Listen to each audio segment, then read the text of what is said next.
The city of Albuquerque is investigating a man for what was built on top of his house on special assignment. Kim Holland shows you how it's part of a citywide problem.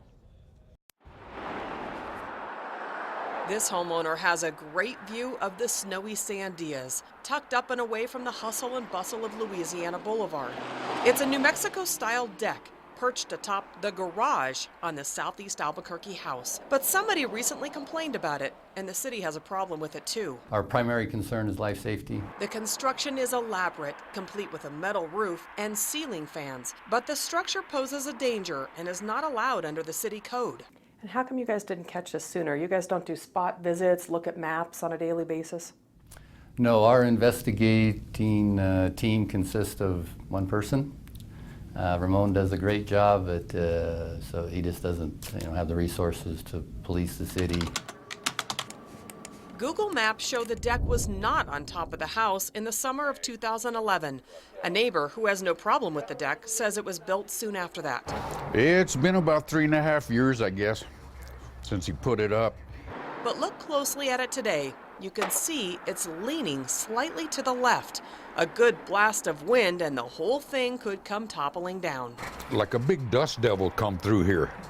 And it just got up underneath of it and kind of give it a twist. The structure is not enforced. It's not braced.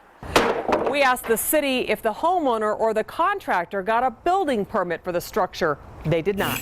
A permit verifies that it meets minimum construction codes and that it was built safely. Almost anything that's built has to have a permit. Do you have any kind of a special code regulations for that? Every year, the planning department investigates up to 150 cases of non-permitted construction, which includes walls, decks, garages, and other additions. Yeah, but a lot of people like to try to slide that under the threshold, and that just doesn't work. As a general contractor, Tom Viviani spends a lot of time at the permit counter. There are requirements that need to be met, and if you're not meeting them, then you're not getting a deal. At this Southeast Albuquerque house, the neighbor says it took about a month for the crew to install the deck.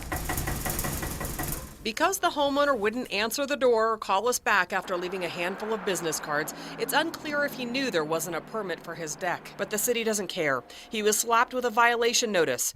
The structure has to be braced or it has to come down. The owner has installed small metal braces, but the city said that's still not enough. So the owner has taken off the roof. The city now says the structure can stay, but the homeowner has to pay for a building permit. Kim Holland, KRQE News 13. Now, whether that deck stays or goes, it's likely the city will fine the homeowner double what that permit would have cost. Now, if you're thinking about picking up the phone and reporting a neighbor, you should know some small projects are exempt from building permits. To see a list of building permit exemptions, just head to krqe.com.